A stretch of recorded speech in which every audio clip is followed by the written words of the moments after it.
Welcome back, folks. You're with us here on Sport Federation TV. Right, if you haven't joined us before, let us tell you that one of the sport codes that's also very active in the province is, and you see them all the time, is in fact sailing. Not the easiest sport to necessarily go and watch, clubhouses and so on, but drive anywhere along your coastal regions and you'll see somebody sailing. In studio with us now from Western Cape Sailing, Belinda Hayward. Belinda, nice to have you with us. Hi, thanks for having me. So you say you've been in the studio before? I have. Quite a while ago, though. My crew and I had won something and we got invited to come in. Can't remember. So when you talk about your crew then, tell us about that. What kind of boat and so on was that? I was sailing Hobie 16s. Yeah. I've sailed them for years, since I was 18 years old. Right. Been to a few world championships. So the Hobie 16 is a catamaran with 2 hulls, and you only have one crew. I was the skipper, she's the crew. You go out on trapeze and the boats go really fast. It's like one of those exciting, exhilarating, high-level sports. Why do they call it Hobie 16? Hobie is the brand. There are lots of different catamarans. The 2-people catamarans that we sail for racing are mainly like Hellcats, Hobie Cats, Mosquitoes in South Africa. Right. Overseas, the technology has improved quite a lot. So now those are the boats that are becoming like the ones with the foils. Right, yes, we see them lifting out the water. It's quite incredible, yeah.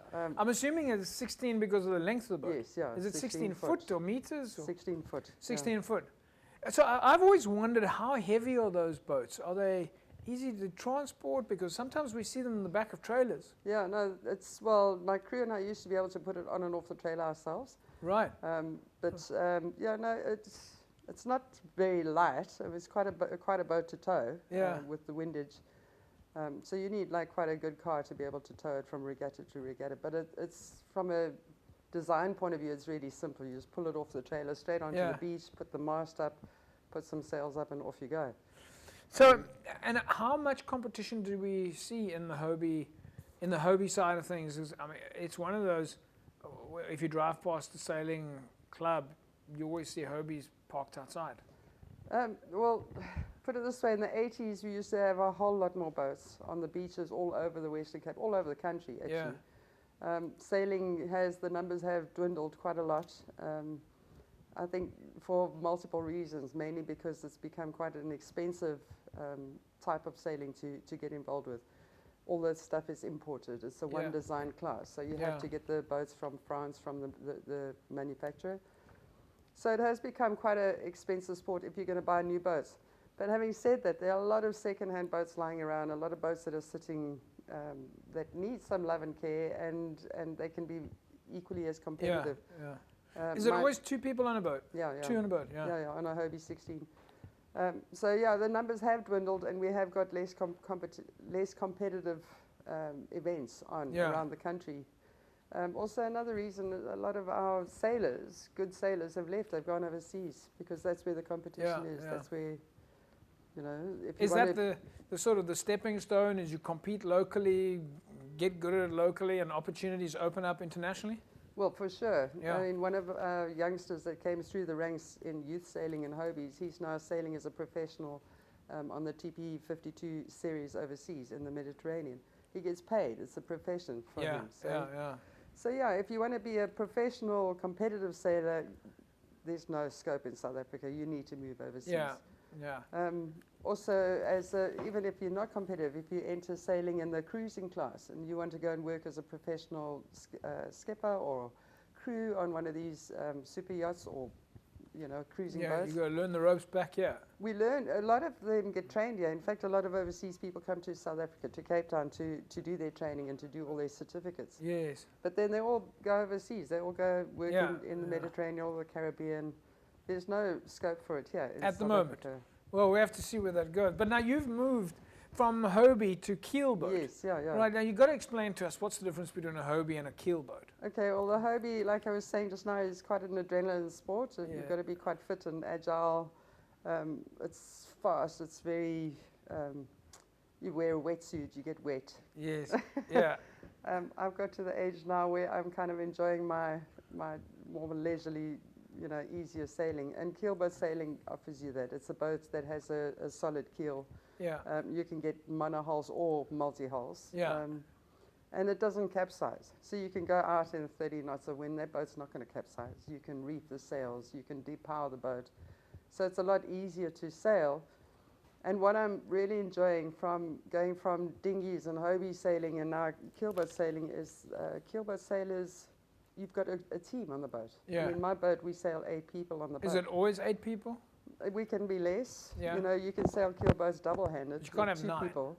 No, we can have 9. You But can it have all 9? depends on the safety certificate for your boat. But do you compete? Is there competition for keelboats? Yes, yeah. And do they give you a number that you must or must not have on the boat? It all depends on your handicap certificate that you get. Okay. It's a ORC, it's an international rating system. And you specify how many crew you're going to, maximum number of crew that you're going to have on your boat. And maximum weight, crew weight on your boat, which gives you a rating as, for your boat. So is there a minimum recommended number?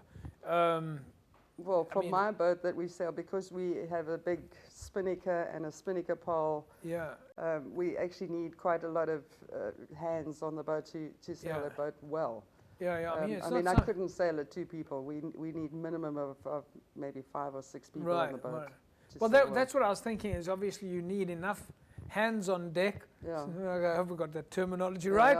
You actually need enough hands on deck to make sure that the boat is functioning. Okay, let's move off that. How often do you guys compete? And I'm assuming that the keel boats compete over longer distances. Well, not necessarily. Not? We have round the can racing, the same as dinghies, like the junior sailing. Also do, you know, they have marks on the water. Yeah. And they sail a course around the marks. Generally, a race is about an hour long. We can do that on keelboats. But the nice thing about keelboats is we also do coastal racing. Okay. 2 weeks ago, they had or last weekend, in fact, they had the West Coast race. Right. Which is from Cape Town to Elands Bay, around a mark, and then you finish the race in Saldanha Bay. So it's like a 24-hour race on a keelboat. Yeah. So when you guys are competing like that, do you have to transport the boat, or do you start off in water? No, we start here in Cape Town. We sail all along the coast, all the way there, and we finish up in Saldanha. The nice thing about the keelboat, you can sleep in the boat. You can cook on the boat. You can, you know, you can put all your gear on the boat. Do you guys do that? Yeah. So the West Coast competition, for example, you started in Cape Town. How long does it take you to get from Cape Town to the West to Saldanha Bay? Well, via Elands Bay, which is even further north, around a mark, and then to Saldanha. It depends on the wind. But last week they did it. Most of the boats finished within 24 to 30 hours. Obviously, the big boat. So do they sail at night? Yeah. Right through the night. Really? The boat that won it obviously did it in far less. You know, he's a much bigger, much faster boat. Wind power, and I think they finished at 5 or 6 o'clock in the evening, after starting in the morning. I stand to be corrected, but they did it in probably like 12 hours, and the other boats did it in 24. Belinda, what comes next for you guys now? It's festive season. Is everybody going to be doing more social sailing, or is there a big competition coming up? We actually, sailing keelboats is all year round. Right. For instance, I belong to Royal Cape Yacht Club. Yes. So we have Wednesday night races as well, which is the Twilight Series. Yeah. It's sponsored by Sable International, and it's a fantastic series. We have like over 50 boats on the water every Wednesday. Yeah. Wow. And I think that's one of the reasons why I switched from Hobies to keelboats, because it's way more sociable. There's a lot more events. It's a lot easier to, you know, it's right here. You don't have to travel to go anywhere to sail your boats here. You just put the sails up and off you go. Fantastic. So that Wednesday night series carries on now till mid-December, and then we have a little break, and then end of January we start up again for the rest of the summer series. And then in winter they have the Wednesday, it's not twilight, but it's the afternoon. Yeah. They have an afternoon race right through. There are a few regattas coming up. This weekend, for instance, is the Cape 31 special invitational, international invitational regatta, which is a one design class, the Cape 31. Right. They're racing all this weekend and next weekend here in Table Bay, based from the Royal Cape Yacht Club. Yeah. It's quite an exciting regatta. I'm going out just to watch, because obviously my boat, I can't compete. But I think that's that was my last question, is it open to the fans? Can the public come and watch? Well, it's that's the biggest problem with sailing. Spectator-wise, you can see them if you're on the mountain, you'll see all these boats in the bay. Yeah. But there are no real places that you can actually stand and watch the racing unless you really understand it and you can see it from a distance with binoculars. Yeah. Or, like in my case, I'm actually taking my boat out with spectators to go and watch it. Okay, great. So from a spectator point of view, it's not, Cape Town Table Bay is not great. But there are opportunities. I mean, if one really wants to go and watch, you can get onto a spectator boat and go and watch the racing. And from a sailing South Africa point of view, where are we going? Obviously, guys got some world championships, and we've heard some amazing stories about sailing success. Some guys winning big events overseas. Well, I mean, you clearly got the athletes doing really well. They're now coming through in the Hobie fleet, and they're begging and borrowing boats, and they're going to all the events. So the passion is there. The passion is there. It's just the normal difficulties and sport challenges. Yeah, it's just the cost of buying a new boat is prohibitive. But there are lots of old boats around. There's the Plet Regatta coming up now on the 16th to the 18th of December in Plet.